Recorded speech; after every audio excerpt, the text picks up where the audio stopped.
Welcome to PowerPoint number 2. We are going to go over documentation requirements, and this is also in Chapter 4. Okay, so let's start off here with documentation requirements. We have the Joint Commission. Just a little background on the Joint Commission, just to remember, different sites or facilities do get accredited by the Joint Commission, but it is volunteer. They do not have to. But if somebody, like a different hospital, is accredited by the Joint Commission, it means that they are following standards, and these standards means their quality is good. So again, if you had that Joint Commission accreditation, it means that your hospital or healthcare facility is up to certain standards. So let's start with requirements. The Joint Commission states that only authorized individuals may make entries in the medical record. So this could be possibly a medical assistant, an RHIT, doctor, RN, LPN, whatever their credentials and whatever the Joint Commission states is okay. Anyone documenting should be credentialed or have the authority and right to document. And all the services rendered must be documented to prove that care was provided and that good medical care is supported by patient record documentation. This is very important. I always like to say, if it comes back, if it wasn't documented, it wasn't done. You do not have any proof that it was done. So always make sure documentation, documentation, documentation. So if a provider performs a service, but they don't document it, the patient or third-party payer can refuse to pay for the service. Because what proof do they have that this charge even happened or this service happened? So at this point, what happens to this charge? Basically, the facility is going to have to write it off. Missing documentation can result in problems if the record needs to be admitted as evidence in the court of law. Again, because there's nothing to prove that anything happened. And there is a really good example on page 85. Authentication. All entries require authentication, which means an entry is signed by the author. So whether it's a nurse, RHIT, medical assistant, physician, they need to again sign off with their name and date. Auto-authentication, this involves provider authenticating a dictated report prior to transcription. Okay, again, this isn't really consistent with proper authentication procedures, but some places do allow for this. Provider responsibilities. The authentication of patient record entries. Let's talk about signatures. Providers sign with their first initial, last name, and the title, credential, or their discipline. Countersignatures is a form of authentication by an individual or in addition to the signature by the original author of an entry. Telephone orders. Again, we are not really wild. You'll see in different situations telephone orders aren't ideal, but they still are allowed. It's a verbal order taken over by the telephone by a qualified professional from a physician. Only for emergency situations, and countersignature is needed as soon as possible. So again, they don't like telephone orders, but they can be taken. A voice order is also known as verbal. The physician dictates an order in the presence of a responsible person. One thing, the signature, the physician should sign this within 24 hours of giving the order. Initials. A complete signature that matches initials used must be included on the same form or on a separate signature legend, which is a document maintained by the Health Information Department to identify the author by full signature when initials are used. We all know how crazy signatures can be.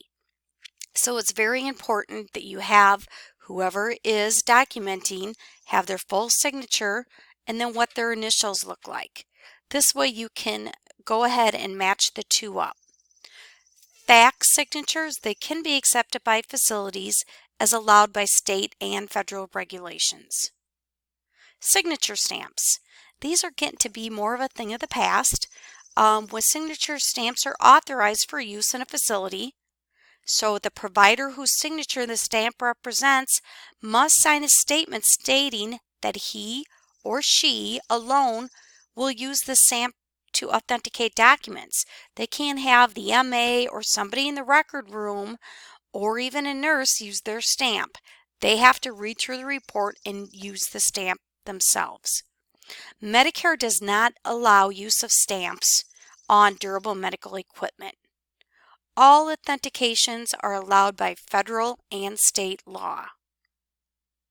Abbreviations. Healthcare facilities should establish a policy in which abbreviations, acronyms, and symbols can be documented in the patient record. The facility should maintain an official abbreviation list. One thing to remember, there is examples on page 88. And remember that, again, different things mean different things. So some people look at, they don't qualify LT as being left or RT as being right. It really should be on the official abbreviation list, so there's not confusion. An abbreviation note. Again, we're talking about the Joint Commission. Their standards do not require an approved list of abbreviations. The National Patient Safety Goals, they prohibit the use of dangerous abbreviations, acronyms, and symbols in patient records because it can very well be misinterpreted. Legibility of patient record entries. All entries in the patient record must be legible.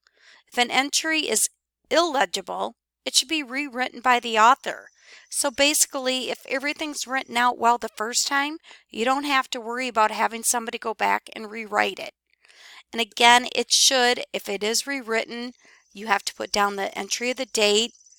Same information needs to go in there, and it should be documented right on the next available line in the record. Because if this doesn't happen, this could be a denial of payment. Okay, timeliness of patient record entries. How quick should we get them into the chart? Patient records should be done as soon as possible and provided as to increase the accuracy of information recorded. The Joint Commission patient records state that they should be completed 30 days after the patient is discharged, at which this time they become delinquent records. Okay, so after 30 days, the record becomes delinquent. How do we correct information in the record? Okay, so let's start off with only the author can amend the original entry. And at this point, you draw a single line through the incorrect information. You make sure the original still remains legible. You want to date, specify the time, and sign the corrected entry. You want to document the reason for the error, and then enter the correct information as close as possible to the original. How do we do an electronic record amendment? So if you have to transcribe the original report, both of them need to go into the medical record. So the retranscribed one and the first one. The electronic record should always store both the corrected information and the original as a record of who documented the information. And most electronic records will create a list of all the changes made to the patient documentation. And this is going to be in the form of an audit trail. Addendum. This is just adding information about previous documentation or enter a late entry.